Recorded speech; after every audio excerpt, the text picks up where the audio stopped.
Everybody, welcome to another episode of Films and Frequency. This is Steve, your number one host with the most, and hey, it's your boy Blake. Good to see you all again. The reason I'm so excited this week is because we're putting Blake on to some all-time, in my opinion, all-time classics. And this week's review is of the Shawshank Redemption. Come on now. Filmed in 1994. It had a mediocre box office. I believe it was about 22 million and only made about 27 million in the US and Canada. But this thing became a cult classic through VHS release, through streaming on, I can't even say streaming. You can't even say. Yeah, through cable television, TNT. And as of 2014, it's grossed over $100 million in revenue. What a movie. I always bring up IMDb, and this is the number one ranked movie of all time. The number one ranked movie.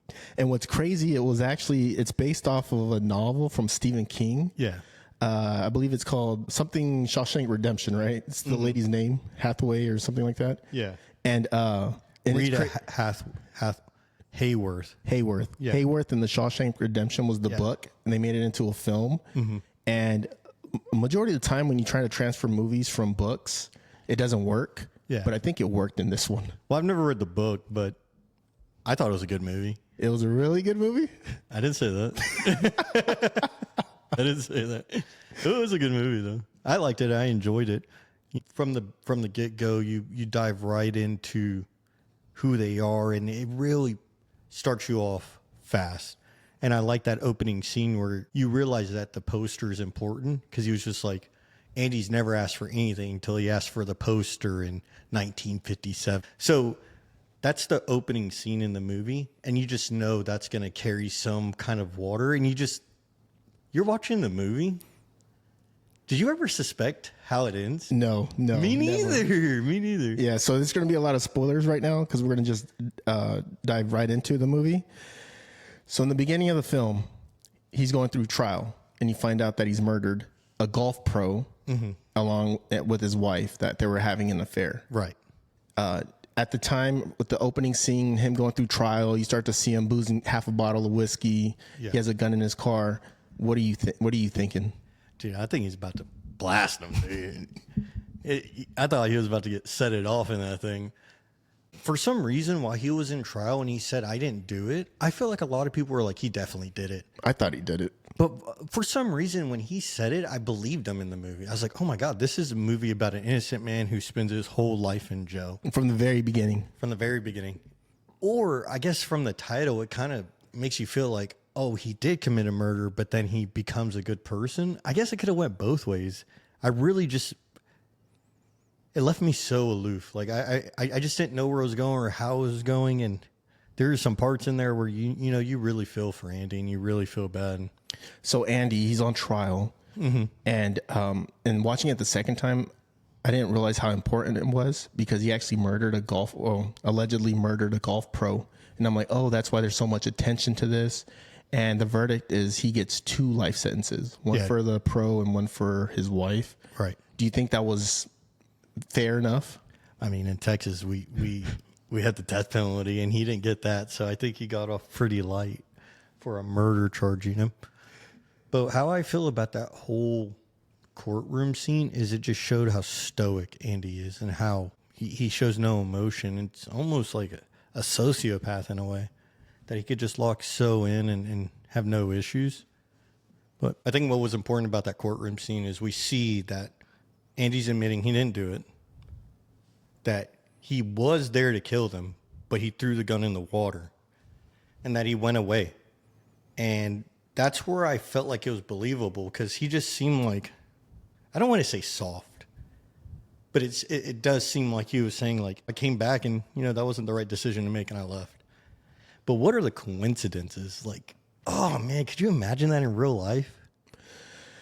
Opening scene, right? Yeah. What I loved about that court scene is and I'm not a lawyer, but I would say objection, because the prosecutor, he pulls out a gun and he says, hey, not only did this man shoot a revolver only holds 6 bullets, but then he went back and put in 2 extra bullets, and they both got 4 apiece. So 8 bullets essentially. And the whole time when I'm rewatching it, I'm like, yeah, Andy did this. Every time? Well, not every time, but this time around, I was like, because then you start to see how the film progresses, and Andy does have certain tendencies where he's able to hide. He can come off timid and weak, but in reality, he's very mentally strong, very mentally stable. He can keep a hard poker face. So rewatching it this previous time, this fresh time, I'm like, yeah, Andy did it. That's what I was thinking. So you think? Hold on, we're going to jump off. What'd you just say, man? So you think he actually did do it? Yes. The other guy was just bullshitting. Who the one in jail who said it's too much of a coincidence. Yeah, because Tommy, Tommy's a kid, right? Right. He sees this mentor, and he's like, man, I really like this mentor, and they're going through the whole thing. And Tommy essentially says, yeah, this other inmate at this previous prison I was at confessed to this crime, and I didn't think anything of it. So Andy makes a great point, because Andy tells the warden, hey, let's go look up some timestamps if that convict was actually working that day. Yeah. But they never get to that point. But I'm just like, it's too much of a coincidence. Dude, like, you're just there, and then 15 minutes later, they're actually dead. You know, how crazy is that? I thought, so the movie ends, and you find out that Andy gets fucked the whole time. This guy gets fucked over every chance the movie gave it. But Andy's so focused, like laser focused. I don't know what kind of Adderall they had back then, but it was insane how focused this guy was. He was focused, all right. So after the court scene, he gets convicted. He goes to jail. The processing. Mm-hmm. He just has a rough time from the get-go, and I was expecting him to, seeing how smart he was, I was expecting him to pick up a couple of friends like real quick, like people that actually had his back. And something that I realized during the movie is that it time skips a lot. You see Andy in jail for, I think it said 27 years. And it doesn't feel like that in the movie. And it really honestly doesn't look like it either. They both still look young. You could tell, Andy's aged a bit, but he pretty much looks the same. But I thought when he got in there, immediately he was going to have, people were going to have his back, and he was ever going to be able to like buy protection pretty much. And for 2 years, he was basically alone. And I never got that. Him and Morgan Freeman were friends. Red in the movie. Morgan Freeman is Red in the movie. Were friends, but with a group of people, but never wanted to protect them, or they never stayed together. And I didn't really understand that. Oh, I understood that completely. Yeah. Because so when they're getting processed, right? Yeah. I thought it was very realistic. They're going in, and then the inmates that are there, just to pass the time, they're saying, oh, let's play a game. Who can break the fish? Right. And they start wagering on people's, on certain people, certain types. Right. And Red bets that Andy's not going to, he is going to break that first night, and he didn't. So from the very beginning, you start to see that Andy's, he's surprising everyone there. To get back to your question, it made sense to me, because you have to remember, these are criminals. They're murderers, thieves. You're wrong. Everyone's innocent. You're wrong, man. They're all innocent, dude. They're all looking out for themselves to a certain extent. Mm-hmm. And so that made sense to me, that they were friends, but then there was always like this, barrier. Yeah, maybe it'd been like a professional line. I don't know. Maybe you don't put yourself at risk for somebody else. You kind of just let that person go through what they need to go through. But I thought it was thug as hell. So what ends up happening is Andy gets targeted by the Big Sisters. And basically they're a group of men. It's not basically. They are a group of men who sexually assault and rape other men. And Andy kept getting targeted by them. But Andy will throw them things, man. Andy fought. And I found that very surprising. I thought he was not going to get targeted at all. He's too smart. He has some money on the outside. He's tall as shit. Like, I was like, oh, this guy's going to have an easy time in jail. Dude, that guy was getting put through the ringer. He was at the very bottom of the barrel. Dude, I would have started stabbing people.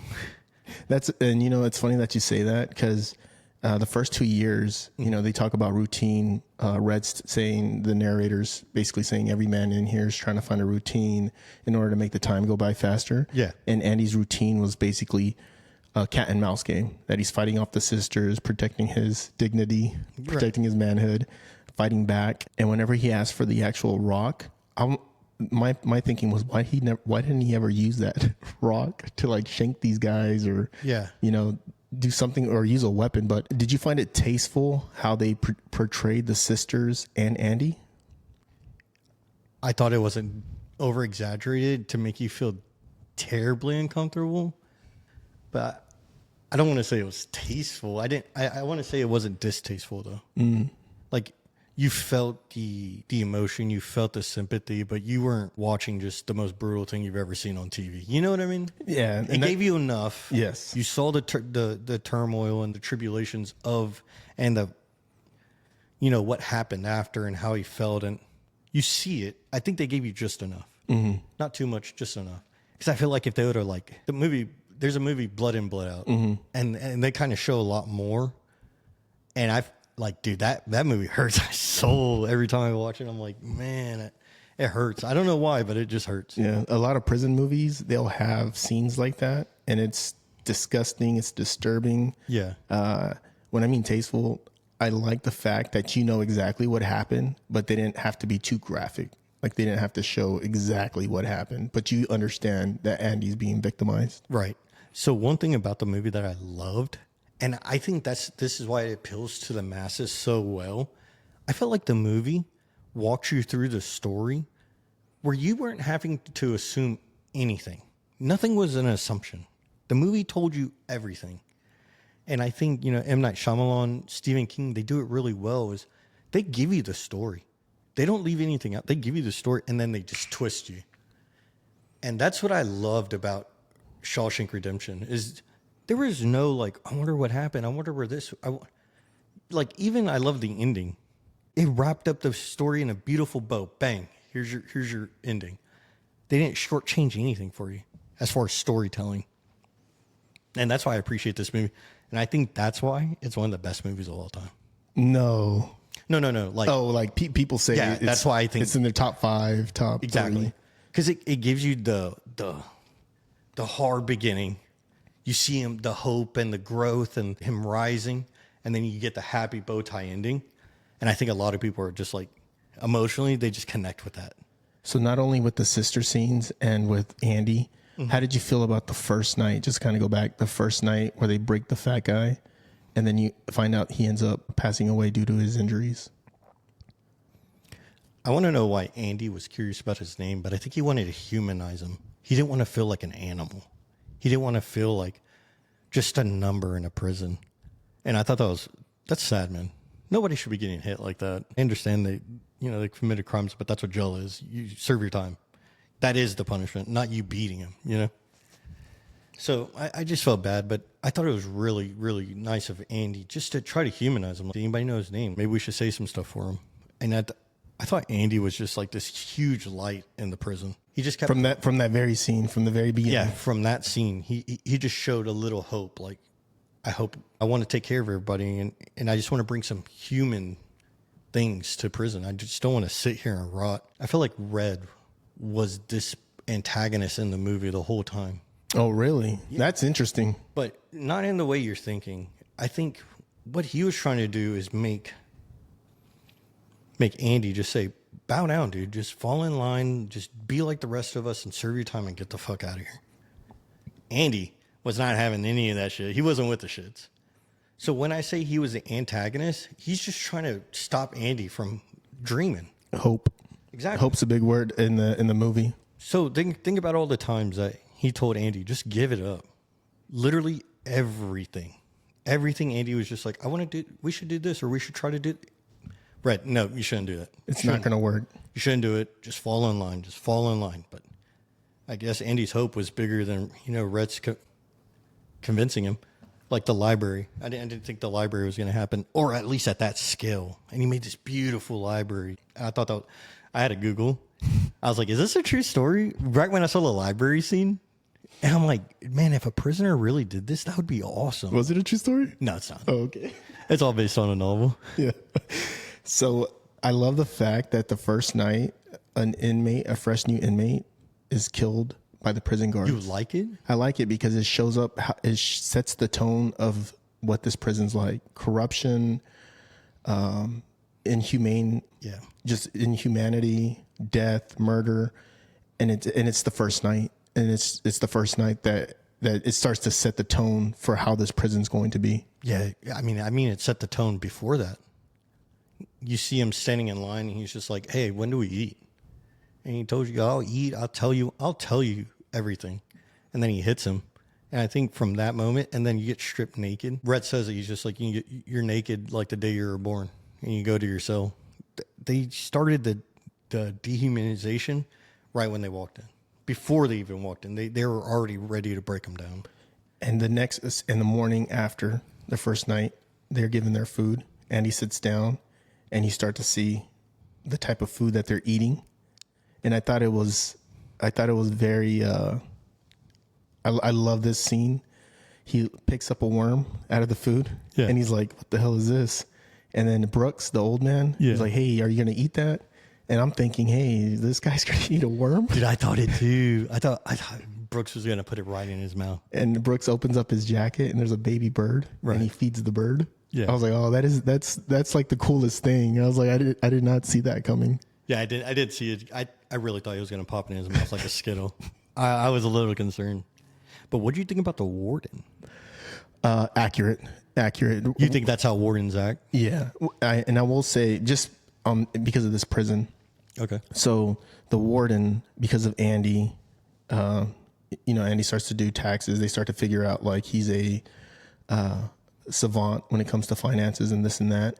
So you can start to see the warden's power grow, but not because of the warden, but because of Andy. Because then the warden starts to get ideas of using his inmates to go out and do public projects. So it's pennies on the dollar. The warden's profiting all that to the point that he's getting bribed by local businessmen. Like, "Hey, I need this project to stay afloat." He starts bribing them. And then the warden being super cutthroat because he's in that environment with murdering Tommy, putting hits out on inmates, like one of the sisters that basically was the ringleader. Yeah. Because the guards aren't going to do that. The warden's going to tell them, like, going to give them okay on certain things, protect right? this guy. Yeah, so it was accurate. And the sociopath, he's just a sociopath to where he also has religion involved, and he thinks he's like this god because no one tells him what to do, and he uses the Bible. I mean, it was just, I liked it. Yeah, I think the character was good, and the actor that played it was great. I think a lot of people, I think that's more prevalent today than ever, is that hypocrisy of hiding behind religion to hurt people. I think it's insane. And I see that a lot. We're in Texas, and I feel like you see it a lot in the South. People hiding their hate behind religion and hypocrisy and thinking it's an excuse to mistreat somebody. I feel like exactly that's what the warden thought. I'm holy, so I'm good, but I'm going to treat you like this because that's what the Lord would want. You need discipline. You need to be put on the right path. But I'm going to do all these atrocities out here. And it just sucked. I mean, even when he put Andy in the hole for a month, they said that was the longest stint. 2 months. Then he added the month. I was like, God damn, bro, leave that man alone. And they even the inmates say a week in the hole is like a year. Yeah. So imagine being there for 2 months. Bro, hit it back to back, dude, like Jordan, dude. I was like, leave that man alone. And I just thought that's just how evil the warden, he wanted to break Andy so bad. And truthfully, I thought Andy broke. Because when he goes outside and he sits with Morgan Freeman, and he's just like, either get busy living or get busy dying. I'm like, well, he can't get living in here. He's dying. He's definitely dying. And this is right after Brooks, kills himself. And so I was like, oh, he's dead.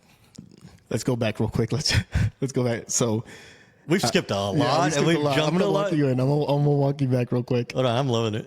So Andy, right after the sisters incident, for some reason, Red starts taking a liking to Andy. Right, starts saying, "Hey, you know what? We're gonna have a roof. There's a roof project," and he's like, I think he looked at the guard and was like, hey, put my boys on and include Andy. Yeah. So then they all go up to the roof and they start tarring. And then you overhear one of the main prison guard. The captain. Yeah. Talking about this money he's inherited. And he's pissed because he's going to have to pay half to taxes and this and that. And then what does Andy say? Andy's just like, bro, I could hook you up, man. I got you. I'm going to take care of you, buddy. So what he does is he just sets up a gift to his wife and gives it to her so it's tax-free. This is how Andy starts buying his favor with the law enforcement officers, with the warden, with the captain. And it starts very small. The warden moves him into the library. It's just like, hey, why don't you just do our taxes? And more, as the years went on, more and more customers.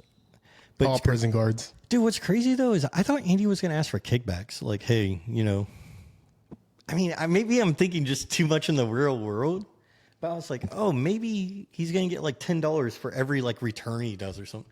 Man, he got $0. That's crazy to me. So that scene, I love it because not only in the way Andy told the guard, like, hey, do you trust your wife? And the guard's like, what the fuck? Like, you know how ballsy that takes? And I feel like Andy could have said it faster, but he just said it like so wrong. So, like, dude, get to the point. You're about to get killed, bro. He's about to throw you off. Just say it. Honestly. And then not only does he start buying favors with the guards, then he buys favors with the inmates, with that group of friends. Yeah. Because he's like, hey, I just think I'll do it all for like 2 cases of beer. Right. And Andy stopped drinking because of the alcoholism and what happened to him, and he's in prison. Yeah. And he's just sitting back watching these inmates just drink brew. See, you know what? Now that you said that, you think Andy actually did do it? I think he quit drinking because he actually did do it. And he genuinely doesn't remember if he did or didn't, because he was drunk. In his testimony, he said he was sobering up. But why would he quit drinking? Drinking didn't make him do anything bad because he didn't do it. But he quit drinking. And he didn't even quit drinking. He opens the door and the bottle falls out and breaks. And if you look at the movie again, it's the bottle. It's like a liter. Half of it's gone already. No, he said he quit drinking after that night. Oh, after that night? Oh, yeah. I see what you're saying. I thought you meant like during the scene he was trying to sober up and no. quit drinking. No. So he was drinking. He gets convicted, and then he quit drinking because he got convicted. Yes, that makes sense. But that's what I'm saying. I think maybe, why would you quit drinking if nothing... I guess because you're in jail? I mean, I'm not sure. I think we would have to think about that. He sounded kind of guilty right there on the roof, but who knows? Yeah. And I think he's smart enough to understand people, psychology. And I'm thinking in this scene, he's like, not only will I make friends with the guards, I'll make friends with these people. And that way it'll start to build like a foundation, right? Yeah. So then after this scene, as you mentioned, he starts getting prison guards. He starts doing their taxes to the point that the warden comes to visit him. And the warden sizing him up. And he's in there talking to him. And they start doing an inspection. And Andy hands over his Bible to the warden. Yeah. Right? So the warden has the Bible. And they're doing verses back to each other. And he's like, okay, the gate closes. The warden's about to leave with the Bible. And then the warden turns around and says, oh, I'm sorry. Here you go. Here's your Bible back. Gives him back the Bible. And ends up telling Andy that he's going to start working in the quote unquote library. Yeah. So I'm just going to spoil it all the way. No, not yet. Don't spoil it yet. Don't spoil it. All right. So in the library, because you mentioned that it's hard for you to see time because they're behind the walls, right? Right. After recently watching it again, he meets Brooks again for the second time. They're talking. The first time was in the cafeteria, and he had a baby bird. Yeah, then you see Jake all grown up. And Jake's all grown up. And right. I said, wow, that's how you can start to see time passing. Yeah. The movie does a good job of giving you those little hints, but I just wanted to know like the actual dates. Yeah. Because I didn't know the actual dates, and I had to look it up after. Yeah. You know what's funny? I looked up things that they missed while they were in prison. Let's hear this. I was so curious. I wanted to do it for Brooks too, because Brooke was in from 1912 to I think it was 1957. And I was like, man, Brooks missed him. We'll talk about We're going to go on the Brooks. This is Brooks' segment right now. No, this is from what Andy's in prison. This is what he missed. He misses the launch of Sputnik. He misses the first man in space. Basically, the Cold War. The Cold War happens. The Korean War. You see the Berlin Wall go up. You see the Cuban Missile Crisis. These are major events. Dude, you see the Civil Rights Act ending segregation. Like, this is all while he was in jail. So when Brooks got out and said it's a whole new world out here, I was wondering what kind of world was Andy going back into? What world did he go in at? And what world did he come out to? Andy came out of the world, and people were going off the world. They were going to space, man. And Andy didn't even like get to see it. Do you feel that they portrayed Brooke being institutionalized very good? Yeah. Anybody who does anything too long gets institutionalized. I mean, if you put you and I in a box for long enough, we're going to feel something. But you hear that story over and over again. I mean, you hear guys in the military. You hear it from people who, you hear it from single moms. You just get to this routine of something, and then you're ripped from it.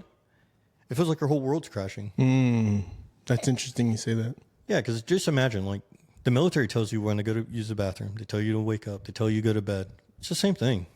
Not exactly. You have a little more freedom, or a lot more freedom, actually. You have freedom, but... but you're told a lot of things, what you're going to do and how your day is going to play. You don't have to think about your day. So do you think that's why people have sometimes Marines or ex-military people have a hard time adjusting to civilian life? Not all of them. It's 100%. Okay.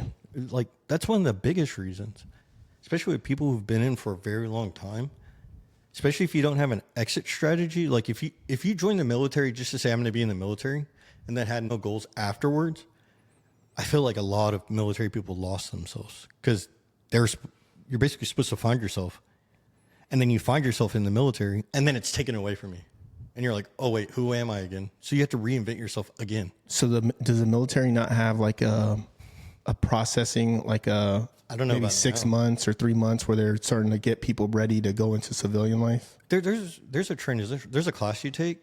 And basically it tells you, hey, these are your resources. Good luck. So, and it's like a thick packet. And I don't know how they do it now. This is how they did it when I got out. Is they gave you a packet, and they're like, hey, these are your options. Seek these resources when you get out. And you can start those resources while you're in too. And a lot of there's help to help with those resources. But a lot of people don't. I mean, a lot of people don't get the opportunity either. Like, people are deployed, or some people are on a ship, or some people are busy doing something, and then right when they get back, they get out. So there's 100 different things that can go wrong or change or happen. But even, like, let's bring it to a civilian. Think about it. You're married, and you and your wife have a process that y'all set up, and it's been kosher. Then it's gone. Now you're having to redo everything. She used to take out the trash. Oh, shit. Now you have to look at the trash can. Oh, she used to cook. Oh, man, now I got to cook myself meals. I've been through it, and it's rough. Dude, I've been through all of them, dude. Golly. Golly. This podcast is brought to you by... No, I'm just joking. By trauma. I love Brooke's character arc. Yeah. Now you can snip it, right? Like, you can a lot of people put it on YouTube. Little snip scenes with just Brooke. And I love the fact that when we first meet him, he's an old caring guy. He has his routine set. And then when he gets essentially against his will, you're going to be released. Yeah. That he has a hard time adjusting. He says he misses Jake. He misses, being being in prison, to the point that he writes Brooks was here, ends up killing himself. Yeah. I mean, even Red had the same issue too. You saw Red when he got out. So Red eventually gets paroled. He said, I was just thinking of ways to get back in too. And like I said, it's just that comfort. I mean, could you imagine just being in a square for 20, 40 years, and that's your whole world? I mean, I couldn't even imagine. And then seeing all of that changed. Yeah, he was afraid. Cars. Brooke right? said there was probably one car around. Now there's cars everywhere, and he's getting honked at. People were like, I couldn't even imagine. Like, imagine going to jail in the 80s. Maybe, let's just even say the 70s. I say the 90s. No, look, there's a specific. Okay. You go to the 70s. Let's say 70s or 80s. You get out in 2010. Let's just say 2010. There's internet now. There's cell phones now. Like, what the fuck? Like, it's crazy. Like, it's a whole new world. The whole world is in people's hands now. And you just came from, jail where you didn't have anything. So I completely understand Brooks' crash out. Like, I understand it, and it sucks that you had to go through that. And I feel like Brooks' crash out starts to plant seeds into Andy. Like, oh, this could happen to me if I stay in prison. Because he's going to do life. If I stay in prison in life, this could happen to me where this is just my life. And Andy's willing to stay strong and stoic and reconfirm hope. So at what point in the movie did Brooks die?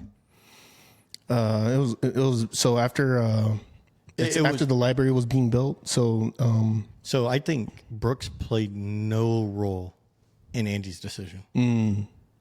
Andy was ready from the start. Immediately, 2 years into prison, before he even had the idea of the library, he asked for the poster. That's when it started, when he asked for the poster. He started digging. Andy already had the idea. He was getting out of there. The only thing I think Brooks changed, and then when he got locked in the hole for 2 months, and he got out, and he said, "Get busy," when he said that line, is he was just like, "I have to do this now, or I might not ever get the chance." Because either the warden's gonna fucking kill me, or they're gonna lock me in a box forever, and the hole I dug is gonna be there, and I'm not gonna be able to use it. And that's when he was like, "I gotta make the jump now." What I thought, like I said, I've never seen a guy so focused. 27 years of digging, man. It's crazy. So when he asked for the rock hammer, did you know what a rock hammer was? No. So I knew what a rock hammer was when he asked for it. And I was like, dude, you could definitely dig with that shit. So when he said, "I'm not going to dig with it," I'm like, you motherfucking liar. But the thing is, I don't think Andy ever, I don't think he asked for the rock hammer to escape. I don't think he... Yeah, he originally asked to... genuinely carve stuff. And then he started messing with the wall. And then a chunk falls out. Right. And that's when you can start to see everything start to calculate. He's making calculations. I'm sure he was looking at his prison cell, thinking, where am I located? Oh, I'm next to the restrooms. Because, he has access to the library. So I'm sure he could find blueprints and stuff of the prison in order to figure out how to get out. Yeah, I wondered that too. Did he do some research? But genuinely, I don't feel like he did. I felt like he just dug and just saw where it went. But then again, I mean, right when he started hitting that pipe, he knew what it was. So I don't know, maybe. So while he's in the library, building the library in the beginning, he also asked Brooks, like, "Hey, Brooks, has anybody ever worked with you down here before?" And Brooks like, "No, it's always been me. It's good to have company." Yeah. And then Andy says, "I think I'm going to be a pet." Like, Andy already knows that he's going to be used by the warden or the guards to do something. And then as soon as he starts thinking about it, that's when the other guard came in and started asking him to help him with the trust fund, to set up a trust fund. Yeah. Yeah, and Andy's progression in the movie, I think he played it very well. I thought Andy being that light was so nice. So yes, he writes all the letters to the senator and trying to get funding for the library. He sees what Brooks has done, but he wants a little more. He wants new books. And you see him get the books, and then you see him play the music. And I was like, he might be the pet, but it's the pet by calculation. He wants to be there. It's not that they're running him. He put himself there. He knew exactly what he was doing when he offered that financial advice. He knew. And I was like, man, this guy literally played the long game. Like, it's the best movie I've ever seen for the long game. He played it the whole time. That guy was in character 100% of the time. Obviously for the guards and stuff. And what kind of hurt my feelings. So Andy eventually breaks out of prison. He starts digging. He gets. Let's not go to the ending. Well, we kind of already talked about it. Okay, all right. Because we were talking about the poster, and he started digging. But Andy breaks out of prison. Dude, why didn't he invite anybody? That's true. Is it because like they did the night count, and he knew he would have to leave at the night count, and it just wasn't physically possible to get someone out of their cell and say, all right, let's all go. Or he could have said, hey, this week I want Red to become my bunkmate. Yeah, but those were all single rooms. That's why the warden threatened him, like, hey, I'll put you back down. Yeah, I'll put you with the group of people and make you share rooms. Yeah. It was like a privilege to be there, I guess. I don't know. Yeah. So I was like, man, he couldn't get like one person to crawl with him?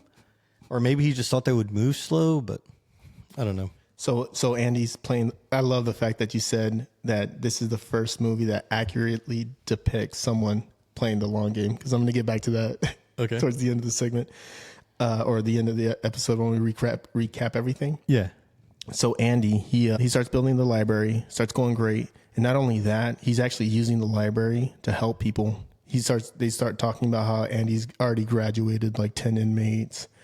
And then here comes the young Tommy. Yeah. And I like when Tommy's introduced because he has like the leather jacket. He's young, and you can start to see that time is actually, maybe 10, 15 years have passed. That's how I saw it. Yeah. Like this was exactly a new era. And then they're using the posters as a new era for like the next 10 years and stuff. Right. So how did you feel about Tommy? I thought Tommy was a good character. Red said it best. He finished the library and he really had nothing to do, which wasn't true at all. My man was working, dude. My man was working, but he had something to do during the day, basically. He had Tommy. I just thought it was really nice of Andy to take people under his wing. I feel like he kind of took all of Red's crew under his wing, and they followed him, but not really followed him. They just all worked together. It was a symbiotic relationship between everybody. Everybody had their thing, and they all just utilized each other and didn't feel like one person was just winning. Yeah, that's true. It's true that you say that, symbiotic relationship, because after the music scene, they talk about hope, and Andy buys a harmonica for Red. And then after Andy was in the hole for 2 months, what do? They all go out and they get the specific rocks that Andy wants.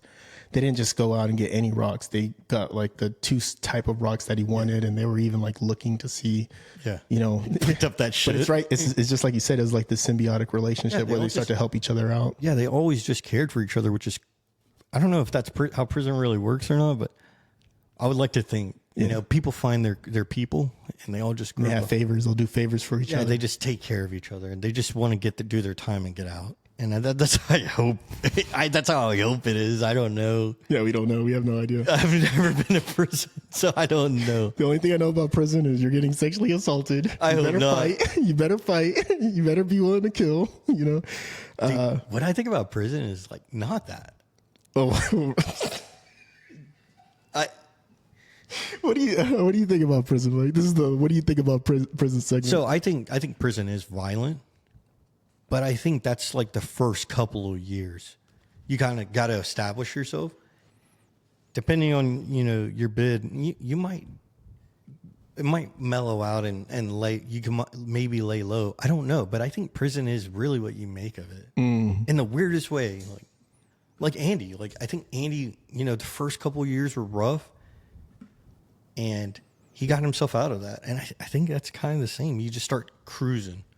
And I don't want to say cruising because I bet. You find your routine. Yeah, you find your routine. That's a better word. Yeah, because that's the movie's theme too, is a man finding his routine. And he starts to, that's the way they cope with doing their time in prison. Dude, the first 2 months in the Marines were like the worst 2 months of my life.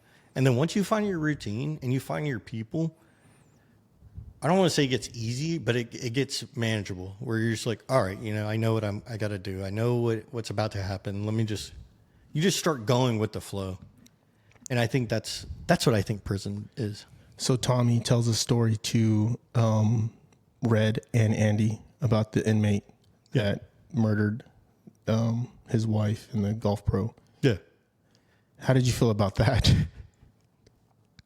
The thing is, I don't blame Tommy for not saying it sooner because he didn't know. Where it started clicking was when Tommy told Red, hey, what was he in here for? And he said murder. He murdered a golf pro and a lady.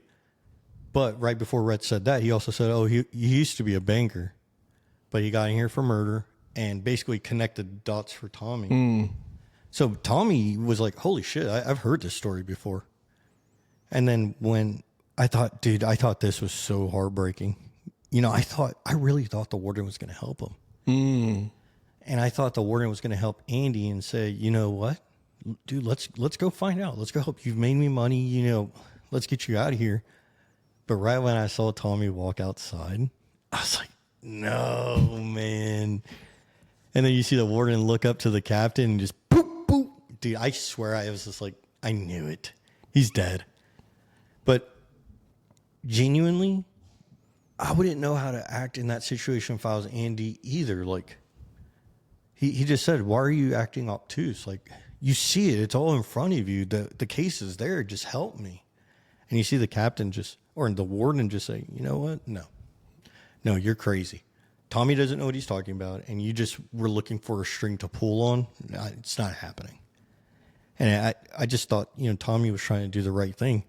What I find more admirable about Tommy is how he started actually studying, how he actually started passing, and how Andy actually got through to him. I thought that was cool. Yeah, and Tommy did it because he has a wife, a kid, and he's like, you know what? And you know what? It's funny that you say that too, because even Andy, when he first meets Tommy, he says, bro, like, you've been to this jail, you've been to that jail, you've been to this jail. Maybe you just suck at being a criminal. Yeah. Like, try something else, because if you're a good criminal, you're not getting caught. You're not going to jail. And I think that may have helped Tommy realize, like, you know what? I have a wife. Because, you're in prison. I mean, I feel like he called a spade. Like, bro, you fucking suck. If you were any good, you would not be fucking here. So I think it clicked for Tommy, like, I am not a good criminal. Common sense started tumbling for Tommy. And he was just like, you know what? Maybe I do need a plan B. Or a plan A, maybe. Yeah. And I love the fact that the way they developed the character, where he's this man, he's a criminal, he's done all this stuff, but he's afraid to take the test. He's afraid of the unknown. He's like frustrated, like, I don't understand, 5 times 5 is 25. I don't get this shit. You know what I mean? Yeah. And I love that because it instead of, just being a normal character that does the work and then passes the grade and they're like, hooray, this was just a very complex character where he still has that viciousness, that insecurity about him, but Andy's being patient with them. Like, just take the test. I'll take the test out of the trash can. I'll mail it myself. Just take it. Yeah. And then to your point, the symbiotic relationship, all the inmates, when they get the thing, they snatch it out of his hand. They pass it around, find out. They go meet Andy. One of the inmates goes to Andy while he's in the hole and says, hey, Andy, your boy passed. Yeah, the cop telling him. The cop stops and delivers food to Andy. And he says, hey, your boy passed. He got a C+. I thought it was a cool way to introduce that he did pass. Instead of just like throwing it in your face, like, I passed. And they open it in the yard. I thought it was cool how the guard brought it to him. And they understood the importance to Andy that, he helped him pass. Yeah. And so after Andy gets out of the hole, he starts talking to Red. Did you pick up on it? Did any of that stuff feel important to you? Where he's talking about life and death, you either get going or you're going to get dying. Yeah, I used to meet say me that. At this, or remember he starts talking about like this oak tree in some town in the rocks. Were you putting all that together, or how did you feel in that scene? So I thought that was one of the most important scenes in the whole entire movie. First of all, the line, get busy living, get busy dying. We used to say that a lot when I was younger. It's true. Pick what you want to do and work for it. So I thought it was one of the most important scenes because it shows that even though Andy was in the hole, he still has not broke. Like, they cannot break this guy. And then you see Red come again. Dude, just give it up. It's like Red is the second antagonist in the movie. Besides the warden, besides the jail, besides the guards, besides the sisters, it's Red who's standing right beside him. And it's like this angel devil kind of thing that Andy has going on. It's Red and then himself, and they're talking to each other. But Andy explaining all that to him. Remember, Andy's already been digging for 15 years, maybe even 20 at that point. When he was telling Red this story, it was already locked in. The plan was locked in. I think he was telling him the story for the ending, where he dimes in Red and says, hey, go find this when you're out. He wasn't telling him because he was hopeful. He was telling him because that was the plan. So I thought that's why it was the most important part of the movie. And you're absolutely right. That's what makes this movie so great, because when you're first watching it, you're thinking that Andy's telling him this, and Red knows he's locking in on something. Red knows Andy's locking in on something, and he's thinking he's going to commit suicide. And then the next scene, they're all the inmates are amongst themselves. Well, hold on, let's go back. Okay. I think he thinks he's going to kill himself because the thought of him actually leaving and making it happen seems so out of reach, like so far out of reach. So I think that's why they're like, oh, he's going to kill himself. You know, you hear one of the inmates say, oh, no, he's not going to kill himself. He'll never do that. I was like, y'all should have listened to him because Andy's that man. You know, he's that dude, man. He's that guy. He's the one. Yeah. So that's why I think it was one of the most important parts of the movie. Also, is because you just see that they are so far in the dark that they don't even see the possibility of his little plan that he thought of or his vision or what he would want if he got out as a possibility. They just completely dismiss it like, oh, he is going to do it. He asked for the rope. Yep, it's over, you know, which sucks because that's the way Brooks went. So I think I would feel the same way too if I was Red. So that night, Andy's walking. It's a normal night, and he's going through his routine with the warden, putting the money up, shining his shoes. Right.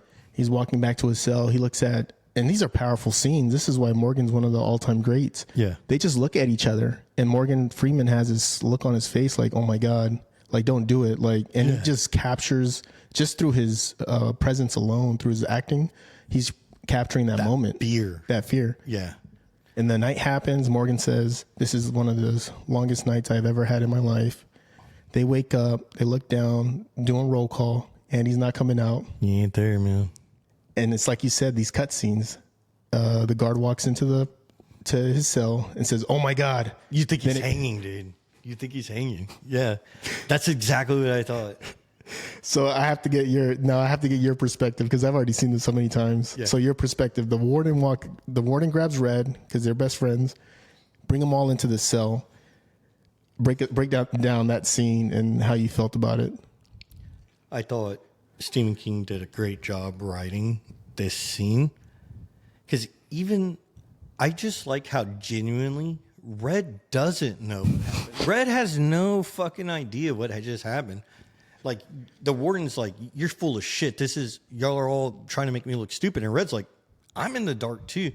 I thought that was the best part of Andy's plan, is he didn't tell a single soul what the plan was.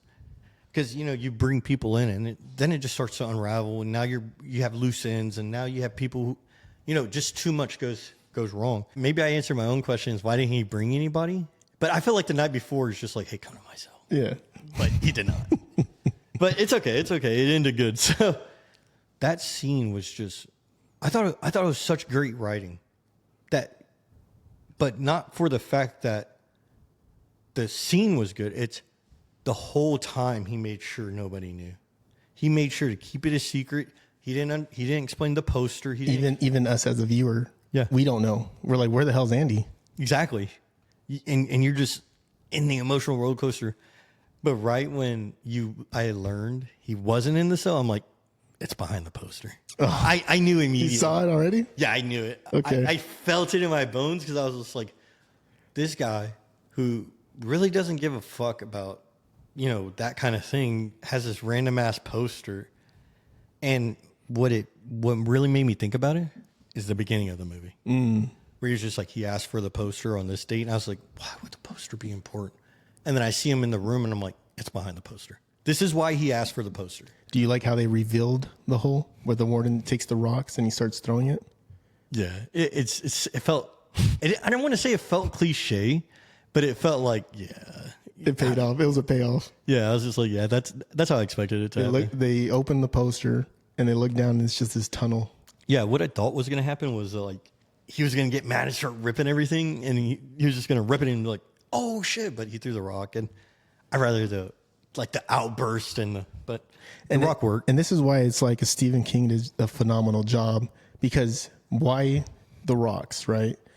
He's using the rocks to because that was his thing. Mm-hmm. And then even the rocks itself is used as a tool to reveal where the hole was, where he escaped. Instead of just, like you said, someone just grabbing it out of anger and this and that. Yeah. It's beautiful. It's beautiful. Yeah, it's like that poetic justice kind of thing. Yeah. Yeah, I guess I could see the coolness in that. So let's talk about the plan. So Okay. now we're here. So here, Andy baby. has escaped, and then they start to show everything. They figured out, oh God, Andy's not here. Dude, the movie did such a good job of tucking this away. That was such a great job of tucking it. I cannot get over how good it was. I love it. These are the kind of movies I love, where they tuck it the whole time and you can't make a guess. And this movie does it like to a T. Like I said, the viewer doesn't know. The other characters don't know. Nobody fucking knows. It just happens. Andy, before the scene, tells Red he's essentially funneling money, right? Yeah. Through a made-up individual named Steven something, I don't know. It's a made-up person that he's made up in his mind, that on paper he has all these bank accounts, birth certificates, IDs. And when Andy goes to escape, essentially, the night of, he goes in, polishes the shoes, but he wears the shoes. Yeah, he's wearing the nice shoes. What a boss-ass move, huh? Steals the suit. Yes or no? That's a boss-ass Yes. move. I love it. Steals the suit. Make sure he has a soap. Make sure he took the money. Yeah. He swapped the money out. No, he swapped the books. Oh, the books. ledgers. Oh, there we go. He swapped the ledgers. Yeah. He puts everything in a Ziploc bag. Yeah. Wraps it up. And then conveniently, because this is the only part where I was like, oh, that was a little too conveniently. There's a storm. I thought that too. Andy says it in a part of the movie where he's just like, we just have to wait for the perfect storm. And I forgot what part he says it in, but he was waiting for a storm. Yeah. And I don't know. I think it's more of a coincidence that he got out of the hole and he was back with the captain and the storm hit, more than he was waiting for the storm and the storm happened to happen that night. I think it was a more coincidence he got out of the hole and there was just a storm. Yeah. I think there's more of a coincidence that he got out of the hole rather than there being a storm, because he was just waiting for a good storm is what it seemed like. He was just waiting for a good thunderstorm. Hurricane season. Yeah. I thought hurricane season was over. Pineapple Express. So every time there's a lightning strike, he's taking the rock, boom, hitting the pipe. Yeah. Boom. Pipe bursts open. It's full of shit. Why? Yeah. I would think, though. I guess you couldn't break it before because then there'd be a leak. So Yeah. Yes. Yeah, and then something like maybe the pressure and people's toilets aren't flushing or this and that. Yeah, true. So he goes in, crawls. Through 500 yards of shit. Could you do that? Could not be me. It could not be me, bro. So Andy was innocent. Dude, it could not be me. He escapes, gets the money, leaves, right? Yeah. How'd you like the bank plan, though? That's what I'm saying. Andy plotted every single part of this plan so many years in advance. He knew he was going to fuck the warden. He knew it. That's why I think when he makes the joke, like, he already has a social, he has an ID, he has a pass, he was basically telling Red, like, bro, that's what, you know what, I just realized? Bro, Red knew the plan the whole time. He just didn't connect it. No, he just didn't believe him. He didn't trust Andy. He saw the plan. He said, hey, this is where I'm going. This is the identity I have. Andy told him the plan the whole time. So maybe that's why Andy didn't tell Red, because he knew he didn't believe him. And then they would argue about hope. Yeah. That's a dangerous thing. Exactly. And Andy, I think, was so focused on that plan that's the one part of his life he didn't let Red in. And you're right. Red does know. Oh, that's because that you just helped me out on something. Because I always had an issue with Red remembering where the tree was and remembering the place in Mexico. But you're right. Red did know that Andy was going to do something like this. And that's why Red would remember specific details. So when he got out of prison, whenever Red did get out of prison, he knew exactly where to go to, and he knew exactly where to meet him at in Mexico. Well, where he says, get busy living, get busy dying, he's just like, this is it. He was planting the seeds in Red too. Yeah. Yeah. And that's what I'm saying. Andy was playing Red too. Like, hey, I'm giving you the plan. Just be ready for This it. movie's deep, bro. Yeah, and I like that. Now I kind of got this like little new appreciation for it.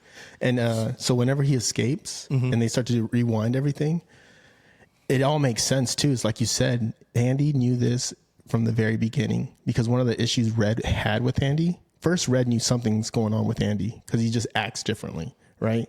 And one specific part in the beginning, Red says, Andy doesn't just walk in the yard. It's kind of like he strolls. He's like, he found that to be kind of weird, but then you figure out why he was strolling, because he was dropping rock. dropping the sand from the cell. Yeah, the plan was moving from like almost day one. He didn't figure it out till he got the hammer. Then he got the hammer, and then he was just, that's what immediately went into action. And that's what I thought was, he played the longest game.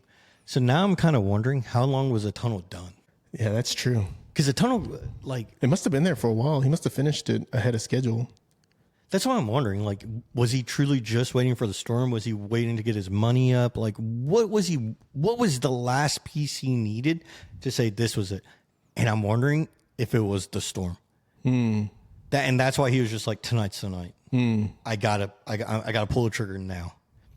Because I don't see him. He could have still worked the books, made a little more money. And you're right, because he even whenever Tommy had told him about the other inmate killing his wife and his in the golf pro. Yeah. If the warden would have said, "Yeah, I'll help you," I'm sure Andy would have patched up the hole. Like, I don't think he would have. He would have just left it there. Yeah. Yeah. I don't think. But he wouldn't have escaped. He would have gone this other method of the legal route. The legal route, yeah. But honestly, I don't think Andy wanted to be anywhere near where he was from.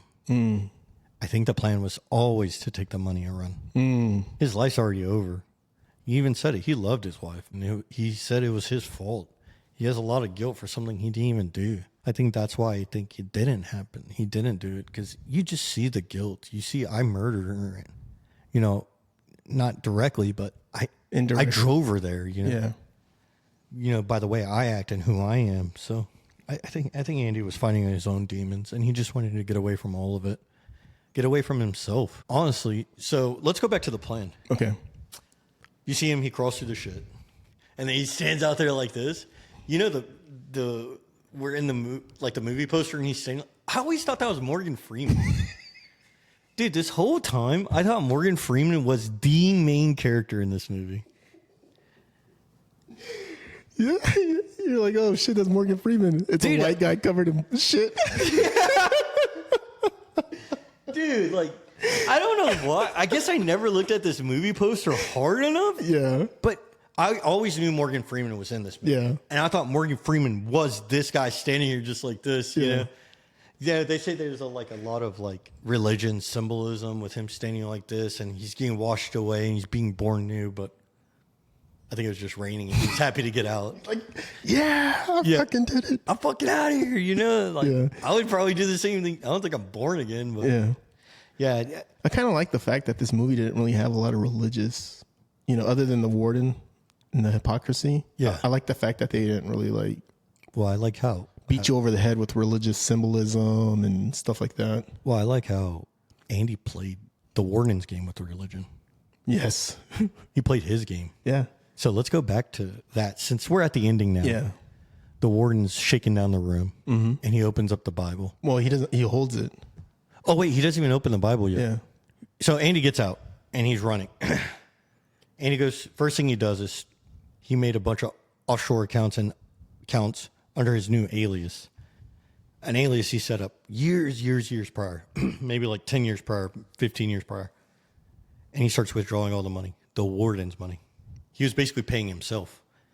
So the warden he takes all the warden's money and he sprints to Mexico, right? But, oh wait, he sprints to Mexico. Once he gets to Mexico, everything starts happening. And the jail finds out, he's gone. He's really gone. What Andy does while he's at the bank is mail a package of the ledger, all the accounts they had, and a note to the press, and basically blasts the warden. The warden jumps up, goes behind the poster, and he opens he opens a safe, and he opens the Bible. And what do you see? It's just the remnants of the chisel. Yeah, the rock hammer. Isn't that crazy? Yeah, that's what I'm saying. Like you said, the long plan. It was so calculated from the beginning. Because in the very beginning, how he used religion in that moment. Yes. Instead of opening the Bible and looking for his chapter, he had it because he knew he had to use it. Mm-hmm. And he was just like, I don't even have to open the book. Mm-hmm. because he knew he couldn't open the book. That's right. And even the warden, when he was, they're going verse by verse, you're watching it, and Andy, he's not sweating, he's not panicking. He's just like, the warden has the evidence in his hand, and Andy's just like, okay. The warden walks off with it. Yeah, he walks off and then comes back and says, oh, I forgot to give you this. Yeah. Yeah, that's what I'm like, damn, this movie is so badass. But that's what I'm saying. Andy knew the warden would never take his Bible. Andy knew, because you get issued a Bible there. Yeah. But I'm not even going to lie. I didn't even realize Maine was like Jesus like that. Like, I don't know. I've never been to Maine. Like, I didn't know they were Jesus like that. Yeah. I mean, we're from the South, and it's pretty. I didn't even know they were in Maine. I just thought they were like in Georgia or something, or Mississippi. No, they're in the New England area. Ah, okay. Yeah, I don't know where actual Shawshank is. Yeah, but I know Andy's from Maine. Okay, it says in the beginning of the movie. Okay, and then Andy, that's another important part of where he says we got to get busy living, get busy dying. He tells him, he was just like, hey, Red. Andy tells Red, hey, you got to make a promise to me. You go find this thing I left you right here. And when you find it, read it. And Red's just like, what is it? And Andy just says, promise me. So Andy's making him promise, hey, Red, once you get out, you go look for this tree.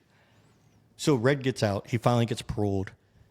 But I think Red finally gets paroled because he finally started believing Andy's hope. He finally was just like, oh my God, Andy did get out. Andy made it all the way out with some. He didn't just get out. He got out all the way. And like I said, put the warden behind jail, put the captain behind jail, and ran out with some cash. So that's why I wanted, when Red went into that parole hearing, his whole attitude changed. He was like, you know what? I am guilty, and I finally accept responsibility, but I am who I am, and fate's kind of just go. So they parole him. They finally let him out. Red goes and finds this tree. It's a shitty part of town. What's crazy is they put Red in the same room as Brooks. Yeah, because it's a part of the state. Yeah, that halfway house. Yeah, I just thought it was like crazy. Years have passed, and Brooks' name was still right there. Red gets out, and he goes and finds a tree. Under the rock, he told him, hey, find a black rock that has no business being in Maine. It's going to stand out. Red finds it, and he finds a note. He finds a book, and he finds some clothes. I thought it was really cool. The book he left him, what it was? It was the Count of Monte Cristo. Dumas. Yeah. You know what the book's about, right? Escaping prison. Yeah. But a wrongfully convicted guy. Yeah.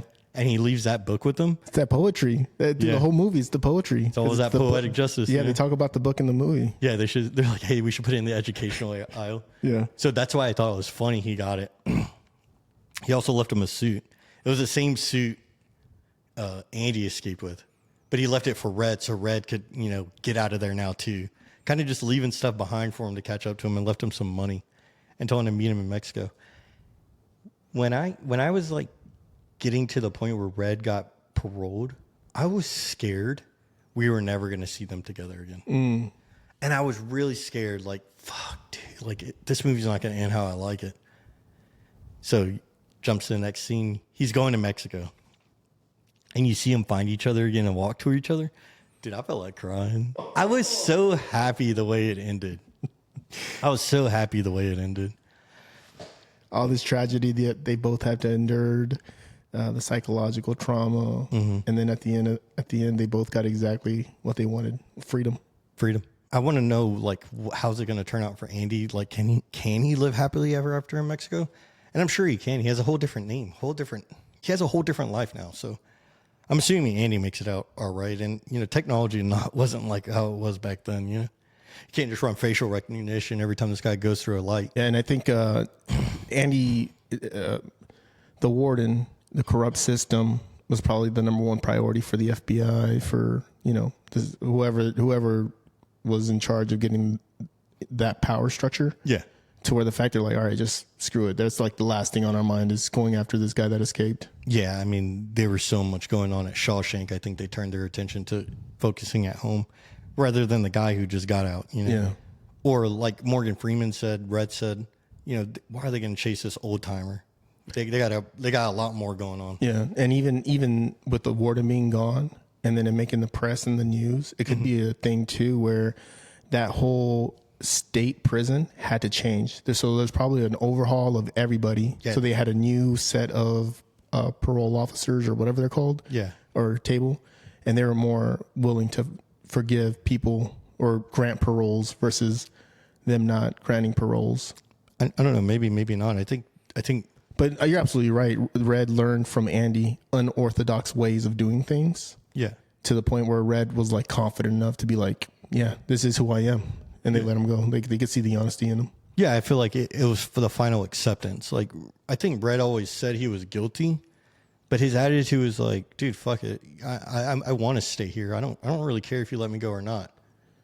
But I think what he said is, if you keep me here, I'm going to keep trying. And if you let me go, I'm going to change. Like, I have changed. You keep asking if I've changed. I've been in prison for 4 years. Of course I've changed, you know? So I think it was finally like, you're not seeing that I have changed. But truly, you're saying the parole board was doing a bad job? I thought the parole board was doing a great job. They were keeping him back. And then when he actually did change, they actually did let him go. No, I was just speculating that it could have been new people. But we don't. But yeah, maybe more like correction officers, like the actual guards. Maybe, change a guard over there and switch it up. But yeah, overall, I thought it was a great movie, man. I really enjoyed this one. Would you put it as a cult classic in your opinion, or No. where would you put it? You wouldn't put it as a cult classic?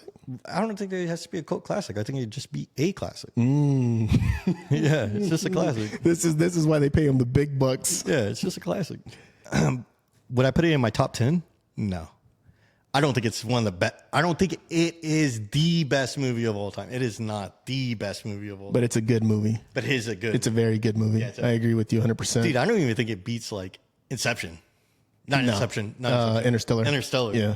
No, the Shawshank, it's funny that it made a lot of traction through VHS and TNT, because that's essentially where I watched Shawshank, was on TNT first. And every time I would watch it, just these scenes, I'd get hooked. And then we'd go on a commercial break. Then I'd watch it again. So anytime it was one of those, like Judge Judy. You know, some people see Judge Judy, they'll just play it. Yeah. It was one of those for me, the Shawshank. You just had it on. I just had it on, if it was playing. Yeah. I overall thought it was a great movie. Yeah. I thought the calculation of Andy and how far in advance he was plotting against these ops. He had a goal in mind, and the plot twist, and it wasn't even a plot twist. It was just a revelation. Yeah, a reveal. I thought it was so grand. Like, I loved it, man. I fucking loved it. I appreciated the fuck out of that movie. So on a scale from 1 to 10, what would you put this movie at? I thought about it a lot last night. I thought about it a lot. And like, I had like an open debate with Marsha. I think it's an 8. Yeah, I'd give it an 8. Yeah, I think it's 8, 9, maybe 8.5. Yeah, I'd give it an 8. The problem with that movie, and this is why I wanted to rate it. I wanted to rate it like a 6. You did? Yeah. But I was like, no, the reveal is just too grand. The plotting is just too great. The writing, how it kept things hidden, but clued you the whole time, is so great. But you will never get that feeling again. Yeah, you won't. You will never get that feeling, and that's the hardest things about these movies. You will never feel as good as you did the first time you watched it. Right. That's a good point. Like, oh man, and that's why I hate. We have such a disdain love with these kind of movies, because you will never feel that great again. When you see the twist and you're like, oh, now will you go back and see new things? And you're like, oh, that's cool. That's cool. You will never feel like, oh my God, like the Sixth Sense, you know? Right. You will never fucking feel it again. Yeah. I remember I watched The Sixth Sense for the first time like a year ago. Yeah. I was like, what the fuck? And that's how I watched Shawshank Redemption. I was like, oh my God. Like, and I would never get that feeling again. So when I was a kid, someone spoiled The Sixth. It was one of my friends just spoiled the movie for me. He's not a friend. Yeah. Just to be an a-hole. Yeah. So I never got to, when I watched it, I said, the whole time I was watching it, knowing what I know. Dude, I would bust that dude. So now that's why I always Are you still friends with him? No. So that's why I always say spoilers, because I don't want our viewers to ever. I always edit it out. You're what? I always edit it out. I literally always edit it out. What do you edit out? Spoilers ahead. I just cut it. I'm sorry, viewers. I'm sorry. That's why I always say spoilers, and he's been editing me out the whole time. I didn't even notice. Dude, I told you. I was like, it's a movie review. You don't have to say it. They know spoilers, but you say it. I'm like, dude, we've shot like 8 of these, and you say it every time, and I cut it out every fucking time. Oh my God. So you said it again. I was like, I'm gonna cut that. yeah. I like literally like You marked it? I did. Dude. So to the audience out there, we love the engagement. We love the fact we both Wait, agree what are you rated 1 to 10? 8.5. Oh, okay. Yeah, you did say that. So yeah, this is a film that we would both recommend to our viewers, especially a rewatch. I think it's rewatch worthy. You won't get that same feeling, but if you're new, if you've never seen this movie, highly recommend you watch one of these movies. And that's one of the reasons. And we're sorry. Yeah. Spoilers alert. And this is one of the reasons we made this channel, is because Blake hasn't seen a lot of classic, what people would consider classic movies. Yeah. And that's what makes this more engaging and more fun, because we're starting to get a very accurate and up to date reaction to some classic movies. Yeah, and it's been enjoying. I've been really enjoying it. I appreciate everybody who's watched and followed along, and I appreciate you. These have been a lot of fun for me. So drum roll. What are we doing next week?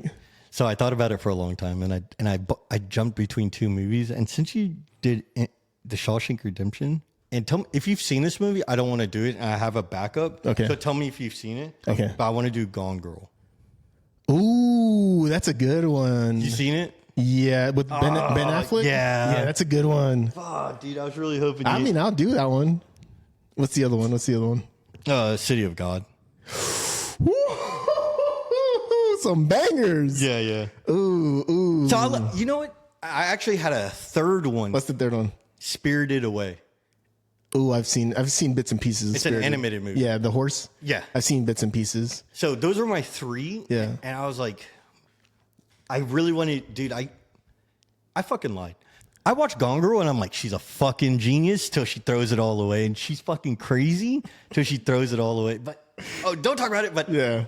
I still get excited on that movie. All right, we're doing Gone Girl. You want to do Gone Girl? Yeah, City of God's the one in Brazil, right? Yeah. Yeah, no, let's do That's Gone a Girl. banger ass movie though. Yeah, those are some bangers. No, let's do Gone Girl. Okay. Yeah. Yeah, I want to keep City of God till In the pocket. in the pocket because I want to do something special for that movie. Okay, I gotcha. Yeah. So our next episode, Gone Girl. Gone Girl. We'll see y'all next time. Thanks for joining the Thank Films you. and Frequencies podcast.